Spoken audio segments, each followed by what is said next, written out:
할렐루야. 오늘 저는 여러 성도님들과 함께 너희를 위하여 보물을 하늘에 쌓아두라, 이런 제목으로 함께 은혜를 나누겠습니다.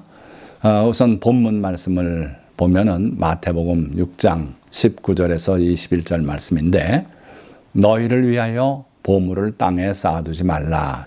많은 분들이 주님을 믿고 바라보면서도 오직 땅의 것만 생각하고 사는 분이 있어요. 그러다 내 생명이 다하면 천국 가면 그게 또 어디냐, 막 이런 식으로 천국을 부로 생각하는 분들이 있는데, 그러나 천국이 우리의 삶의 목표가 되는 게 옳다. 그래서 보물을 땅에 쌓아두지 말라 하는 거죠. 거기는 좀과 동록이 해하며 도둑이 구멍을 뚫고 도둑질하느니라. 오직 너희를 위하여 보물을 하늘에 쌓아두라. 거기는 좀이나 동록이 해하지 못하며 도둑이 구멍을 뚫지도 못하고 도둑질도 못하느니라. 오직 너희를 위하여 이렇게 하라 그랬어요. 그러니까 우리가 우리의 보물을 땅에 쌓지 않고 하늘에 쌓는 것은 결국 우리를 위한 일이다. 자, 거기 21절 말씀은 내 보물 있는 그곳에는 내 마음도 있느니라. 우리가 하늘에 보화를 쌓고 있다면 우리의 마음이 그 하늘나라에 가 있다는 거예요. 그렇게 사는 사람 복된 사람 아닙니까? 땅의 것만 바라보고 사는 것은 참 헛된 삶이 되기도 쉽다 하는 거죠. 그래서 이 말씀을 중심으로 우리의 삶이 흙에 기록되는 삶이 되지 않도록 살아라 하는 말씀이고, 또 여호와 앞에 있는 기념책에 기록되는 삶을 살아라 하는 말씀이기도 한 거죠. 자, 그러면 세 단락으로 말씀을 살펴봅니다. 첫째 단락은 누구를 위한 말씀인가? 주님께서 하신 이 말씀이 누구를 위한 말씀인가? 간단해요. 주님과 함께 천국에서 영원히 살 우리들을 위해서 하시는 말씀이에요. 우리가 땅에 영원히 산다면 하늘에 쌓아두면 남의 재물이 되는데, 그렇지 않고 우리가 하늘에서 주님과 영원히 함께 살 것이기 때문에 이 말씀이 곧 우리를 위한 말씀이다. 하늘나라 백성이라면 이 말씀에 귀를 기울이고 실제로 그렇게 살아야 된다 말씀이에요.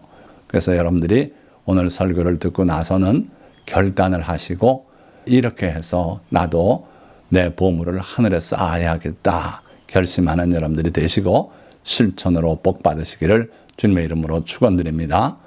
자, 두 번째 단락이에요. 왜 보물을 하늘에 쌓아두라 하셨나? 왜 주님께서 우리 보고 보물을 하늘에 쌓아두라 하셨는가? 이 땅에도 좀 더 안전한 곳이 있지 않을까? 낙토가 있지 않은가? 거기다 갖다 쌓아놓으면 안 되겠습니까? 주님은 안 된다는 거예요. 너희를 위하여 보물을 땅에 쌓아두지 마라. 왜요? 거기는 좀과 동록이 반드시 해를 입히고 도둑이 구멍을 뚫고 도둑질하는 경우가 많다. 그러니까 땅은 안 된다. 그래서 좀과 동록 그리고 도둑 이런 것들 때문에 땅은 쌓아둘 곳이 못 된다. 오직 너희를 위하여 보물을 하늘에 쌓아두라. 너희 자신을 위해서 명하는 것이다. 보물을 하늘에 쌓아두라. 거기는 좀이나 동록이 해하지 못하며 도둑이 구멍을 뚫지도 못하고 도둑질도 못하느니라. 내 보물 있는 그곳에는 내 마음도 있느니라.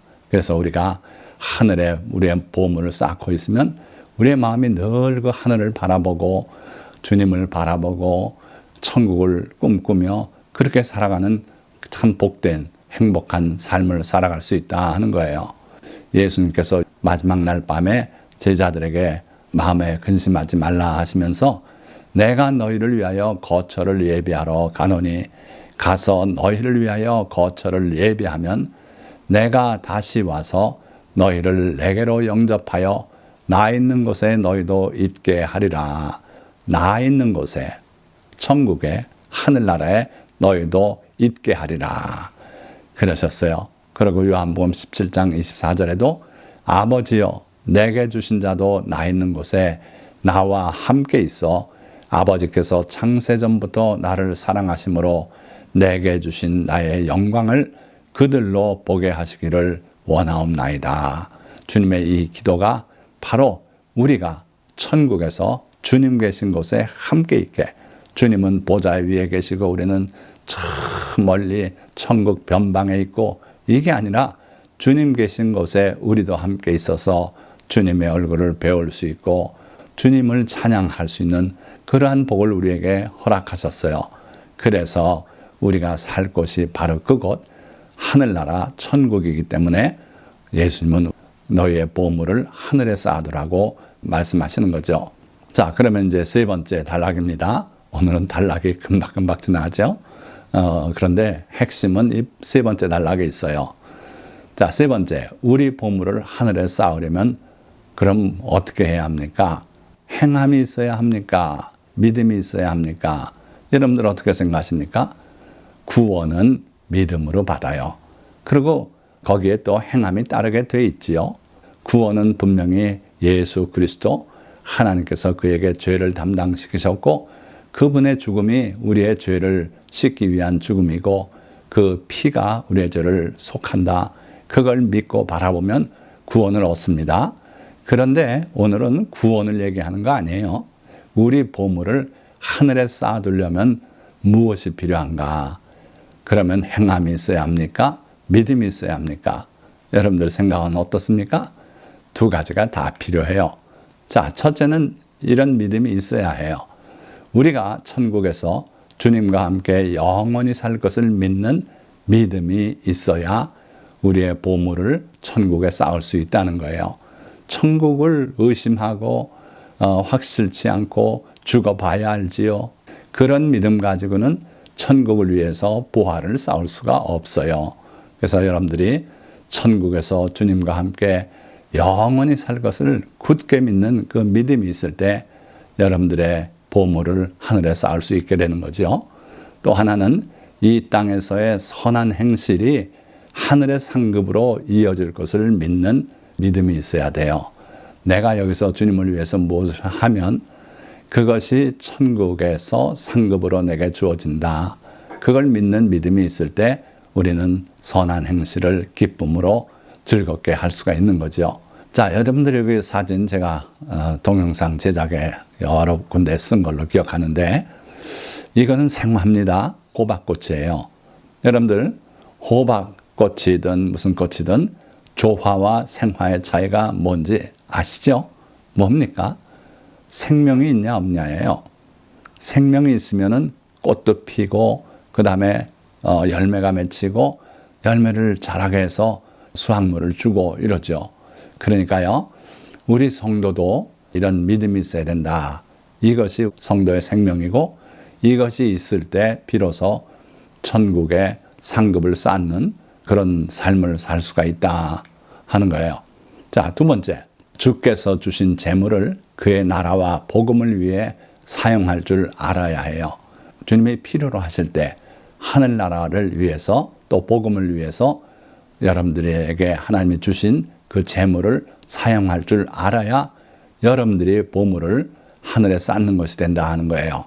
자, 마태복음 10장 42절 말씀 보니까 또 누구든지 제자의 이름으로 이 작은 자 중 하나에게 냉수 한 그릇이라도 주는 자는 내가 진실로 너희에게 이르노니 그 사람이 결단코 상을 잃지 아니하리라 하시니라. 자, 근데 그 사람에게 왜 냉수를 줘요?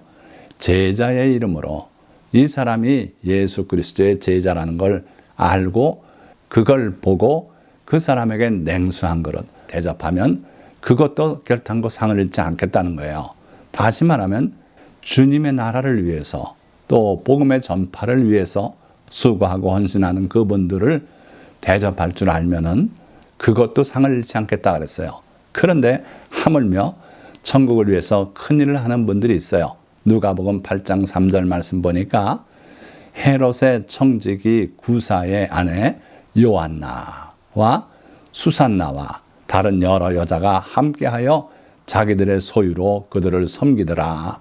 그러니까 예수님께서 제자들과 함께 이동해 다니면서 설교하시고 복음을 전파하시고 병자를 고치고 하시는데 비용이 많이 나지 않겠어요? 많은 사람들 식사를 대접해야 되고요. 뒤치다거리를 하다 보면 돈이 필요해요. 그래서 그걸 누가 감당했는가? 헤롯의 청지기 구사의 아내 되는 요한나. 이 귀한 성도 아니에요? 또 수산나, 또 다른 여러 여자가 함께하여 자기들의 소유로 그들을 섬기더라. 남성 제자들은 사역을 하고 뒤에서 비용 문제는 이분들이 담당했다 하는 거예요. 자, 예수님께서 보물을 하늘에 쌓아두면 그 보물이 있는 곳에 그들의 마음도 있겠다 말씀하지 않았어요? 그래서 이 여성들이 어떤 삶을 살았는가, 참으로 복된 삶을 살았는데 갈릴리에서부터 따르며 섬기던 그 여인들이 예수님의 십자가 아래까지 갔어요. 예수님을 떠나지 않고 끝까지 주님을 섬겼던 그런 여인들이죠. 예수님이 무덤에 장사 지낸 바 되었을 때도 또 향품을 가지고 가던 여인들 중에 그들이 있었고 주님을 끝까지 따르고 섬겼던 그런 귀한 여인들이 됐던 거예요. 자, 그들뿐만 아니라 오늘 현실도요. 유산의 일부 또는 전부를 선교기금 등으로 남기고 세상을 떠나는 성도들이 많이 있어요. 우리 대한민국은 자녀들에게 유산을 물려주고 대개 그렇지 않습니까? 미국은 그렇지 않더라고요. 대개는 유언을 남겨야 거기에 따라서 유산이 분배가 돼요. 그렇지 않을 경우에는 자녀들이 소송을 걸어서 재판을 걸어서 몇 년씩 걸려서 판결이 나야 거기에 따라 재산이 물려진다 그래요. 그래서 한국과는 달리 미국의 많은 성도들은 유언을 남겨요. 그렇게 어렵지 않다 그럽니다. 자녀들이 자기 능력으로 살아갈 수 있다면 유산의 거의 대부분을 주님의 나라를 위해서 드리고 그렇게 세상을 떠나더라는 거예요. 아니면은 자녀들에게 나눠주고 또 자기가 기부하고 싶은 곳을 또 정해서 얼마를 기부하라고 하고 전 재산의 10% 하나님 것이다 해서 또 이렇게 선교기금으로 남기는 분들이 또 많다고 읽었어요.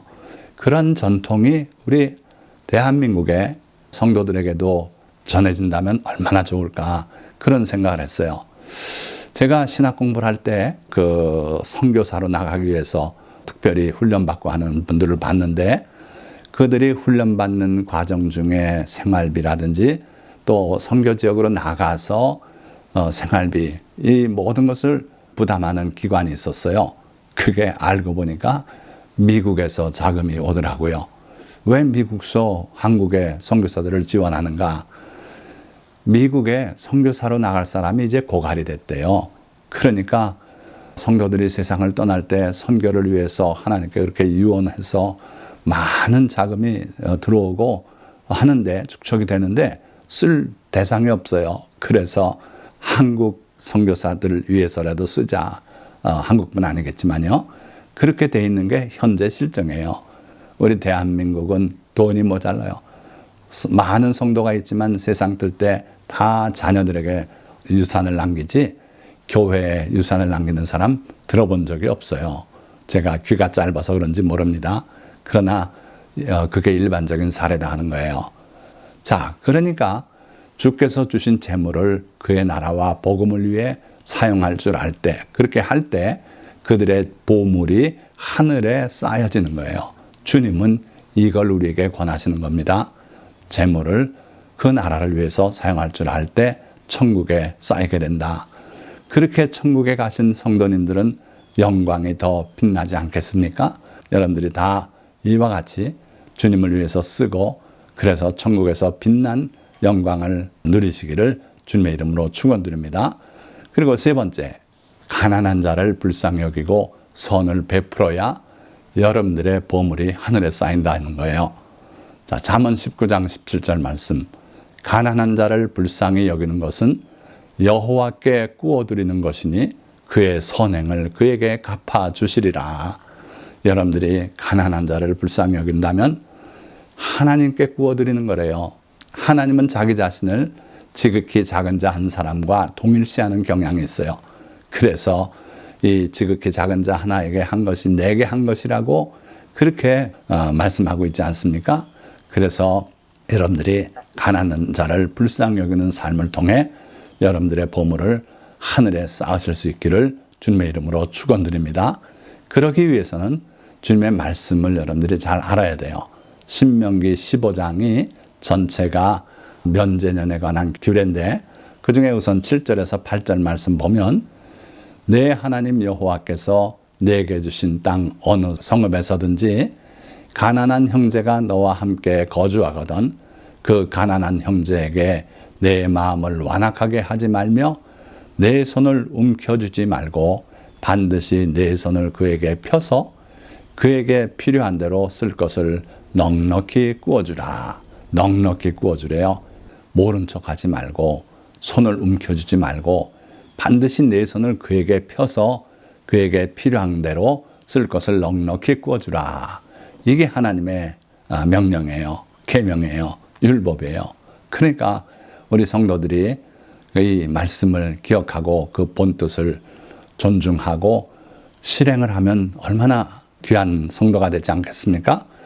자, 그래서 구워주되 또 출애굽기 22장 25절 말씀 보니까 내가 만일 너와 함께 한 내 백성 중에서 가난한 자에게 돈을 구워주면 너는 그에게 채권자같이 하지 말며 이자를 받지 말 것이며.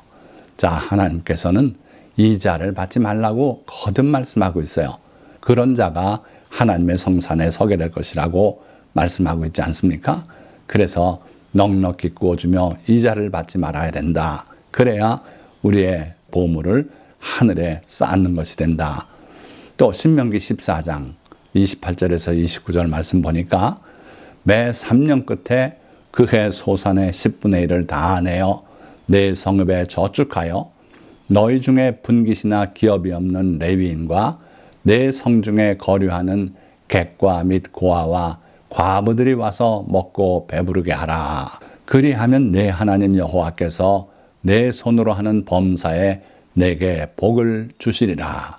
자, 이건 무슨 말씀입니까? 우리가 11조에 관해서 많은 오해를 하고 있는데 11조는 원래 3년이 주기로 진행하게 돼 있어요. 첫째 해, 둘째 해는 수확물의 10분의 1을 예루살렘 하나님의 성전까지 가져가서 거기서 본인들이 먹는 거죠. 레위인과 함께 즐기고 하나님을 경배하고 자손들에게 하나님을 섬김 이렇게 복 받는 것이다 가르치고 이러면서 쓰게 돼 있고요. 그리고 제3년에는 본인들이 먹지 말고 다른 목적으로 쓰라는 거예요. 어떻게 씁니까? 구제용으로 쓰는 거죠. 그래서 그해 소산의 10분의 1을 다 내어 내 성읍에 저축하여. 이게 말라기서에는 창고라고 표현됩니다. 창고에 양식이 있게 하라. 그렇게 해서 너희 중에 분깃이나 기업이 없는 레위인, 즉 가난한 성직자죠. 또 내 성중에 거류하는 객, 그들이 또 구제 대상이고, 그리고 고아와 과부들, 이들이 와서 먹고 배부르게 하라. 그리하면 내 하나님 여호와께서 내 손으로 하는 범사에 내게 복을 주시리라. 이게 하나님이 원래 세우신 그 11조 제도의 본 모습이에요. 그래서 이렇게 11조를 드리면서 어려운 사람들을 구제하고 이렇게 하면은 하나님께서 우리에게 복을 쌓을 것이 없도록 부어주시고 천국에서 우리가 또 상급을 받을 줄 믿습니다. 그래서요, 초대 예루살렘 교회가 과부의 명단을 작성하고 그들에게 이와 같이 구제를 했던 거예요. 그러니까 우리도 이와 같이 선한 일을 하고 11조를 바로 쓰고 이렇게 함으로써 보물을 하늘에 쌓는 그러한 일을 하게 될 줄 믿습니다. 그리고 매 7년 끝에는 면제하라. 면제의 규례는 이러하니라. 그의 이웃에게 구워준 모든 체주는 그것을 면제하고 그의 이웃에게나 그 형제에게 독촉하지 말지니 이는 여호와를 위하여 면제를 선포하였습니다. 자, 이 면제년 제도는 특이해요. 여호와를 위해서 이 제도를 선포했다 그랬어요. 이렇게 할 때 하나님의 영광을 받으실 것이기 때문에 그래요. 자, 어떻게 하라고요? 매 7년 끝에는 면제하라. 여러 성도님들이 하실 수만 있다면 이 계명을 기억하시고 이 계명대로 실천하시기 바랍니다. 이웃에게 돈을 빌려줬는데 그 사람이 7년까지 갚질 못하는 형편이 된다면 면제 주라는 거예요. 그렇게 하고 빌려주고 지내는 동안에도 체주처럼 까다롭게 굴고 왜 안 갚냐 그러고 독촉하고 그러지 말라는 거예요. 내버려 두고 그 가난한 형제가 형편이 풀려서 갚을 돈이 생기면 갚는 것이고, 갚지 못할 때는 7년 만에 나머지 부분을 탕감해 주라는 것이 하나님의 법이에요. 자, 그런데 예수님께서 우리에게 기도문을 가르쳐 주실 때에도 우리가 우리에게 죄 지은 자를 사하여 준 것 같이 그렇게 기도하라 그러지 않았습니까? 그런데 이게 원어를 따지면은 우리가 우리에게 빚진 자를 탕감하여 준 것 같이 이렇게 되어 있어요. 그리고 우리의 빚도 탕감하여 주옵소서. 이 하나님의 면제년 제도를 염두에 두시고 그렇게 구하라는 거예요. 자, 그래서 그 명령을 다 지켜 행하면 어떠한 일이 있을까? 신명기 15장 4절에서 5절 면제년 규례 중에 하신 말씀이에요. 내가 만일 내 하나님 여호와의 말씀만 듣고 내가 오늘 내게 내리는 그 명령을 다 지켜 행하면 내 하나님 여호와께서 내게 기업으로 주신 땅에서 내가 반드시 복을 받으리니 너희 중에 가난한 자가 없으리라. 자, 가난한 자가 없는 나라가 어디 있습니까? 그러나 하나님께서는 분명히 약속하셨어요. 이대로 다 지켜 행하면 반드시 복을 받을 것이고 그 결과는 너희 중에 가난한 자가 없으리라. 그러니까 7년 동안 갚지 못한 그 빚이 탕감이 되니까 빚 없는 상태에서 다시 시작할 수 있는 그런 나라가 되는 거예요. 자, 우리 그리스도인들도 이와 같은 하나님의 명령에 따라 살아가면 우리의 보물을 하늘에 쌓는 그런 성도가 되는 겁니다. 자, 말씀을 맺겠습니다. 자기 보물을 땅에 쌓아두지 마십시오.